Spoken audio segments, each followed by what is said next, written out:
Daily. Taste the Daily.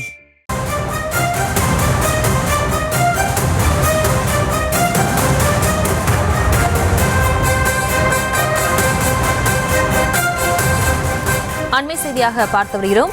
2026 சட்டமன்ற தேர்தல் நடைபெறுவதை ஒட்டி திமுகவுக்கு எதிரான பலமான கூட்டணியை உருவாக்க பாஜக முயற்சி செய்து வருவதாக தகவல் கிடைக்கப்பட்டிருக்கிறது. இது தொடர்பான மேலும் விவரங்களோடு இணைகிறார் செய்தியாளர் லதா.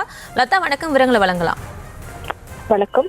இந்தியாவில் பல்வேறு மாநிலங்களிலும் பாஜக காலூன்றி இருந்தாலும் தற்பொழுது வரை தமிழகத்தில் பாஜக ஆட்சி என்பது கனவாகவே இருந்து வரக்கூடிய ஒரு சூழல் இருக்குது.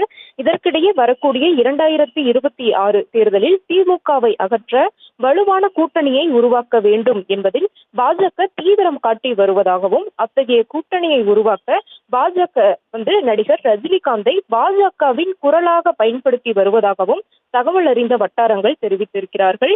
திமுகவை ஆட்சியிலிருந்து அகற்ற வேண்டும் என்ற ஒற்றை நோக்கத்தை பாஜக கொண்டிருப்பதாகவும், அதற்கு வலுவான கூட்டணியை முக்கியமாக அதிமுக, விஜயின் தமிழக வெற்றி கழகம், அதே போல சீமானின் நாம் தமிழர் கட்சி உள்ளிட்ட கட்சிகளை இணைத்து வலுவான கூட்டணியை உருவாக்க வேண்டும் என்ற முனைப்பில் பாஜக முயன்று வருவதாக தகவல் அறிந்தவர்கள் தெரிவித்திருக்கிறார்கள்.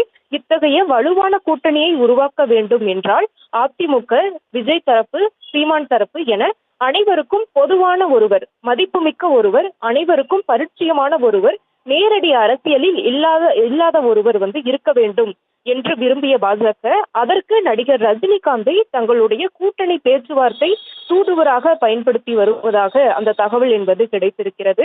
அதற்கு உதாரணமாக நம்ம சொல்ல வேண்டும் அப்படின்னா, கடந்த சில வாரங்களுக்கு முன்பாக போயஸ் கார்டனில் இருக்கக்கூடிய நடிகர் ரஜினிகாந்தினுடைய இல்லத்தில் நாம் தமிழர் கட்சியின் ஒருங்கிணைப்பாளர் சீமான் நேரில் சென்று பேசியிருந்தார்.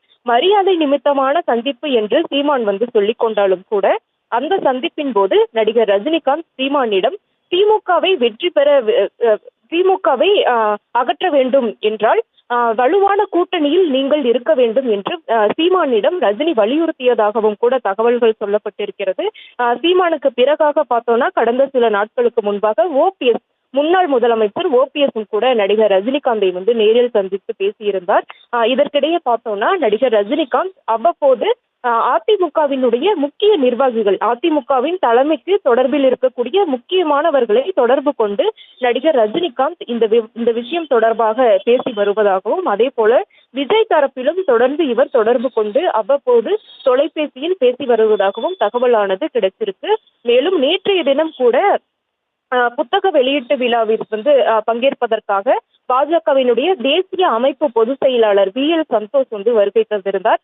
அவரும் கூட நடிகர் ரஜினிகாந்தை தொடர்பு கொண்டு இந்த விஷயம் தொடர்பாக பேசியிருப்பதாக தகவலானது கிடைச்சிருக்கு. திமுகவை அகற்ற வேண்டும், அதற்கு அதிமுக, விஜய் தரப்பு, சீமான் தரப்பு என அனைவரிடமும் பேசி வலுவான கூட்டணியை அமைக்க வேண்டும் என்ற பாஜகவினுடைய கனவை நிறைவேற்றக்கூடிய ஒரு கருவியாக, ஒரு தூதுவராக நடிகர் ரஜினிகாந்த் இருந்து வருவதாகவும், பாஜகவினுடைய மேலிடமும் தொடர்ந்து நடிகர் ரஜினிகாந்தோடு இது தொடர்பாக அவ்வப்போது தகவல்களையும் கூட கேட்டு வருவதாகவும் தகவல் அறிந்தவர்கள் நம்மிடையே தெரிவித்திருக்கிறார்கள். இதற்கிடையே அரசியல் கட்சி ஆரம்பிக்கவில்லை என்றாலும் கூட நடிகர் ரஜினிகாந்திற்கு எப்பொழுதும் அரசியல் இயக்கம் இருப்பதாக சொல்லப்படக்கூடிய நிலையில பாஜக தனக்கு கொடுத்த இந்த பணியை சிறப்பாக செய்து வருவதாகவும், வலுவான கூட்டணியை நிச்சயம் அமையும் என்றும் பாஜக வட்டாரங்கள் தெரிவித்திருக்கிறார்கள்.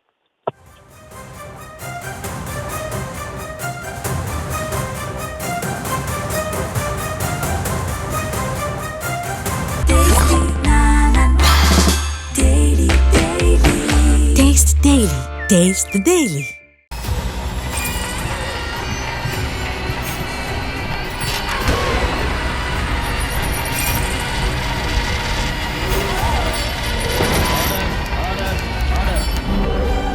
நிகழ்தகவு, குற்றங்களின் மறுபரிமாணம்.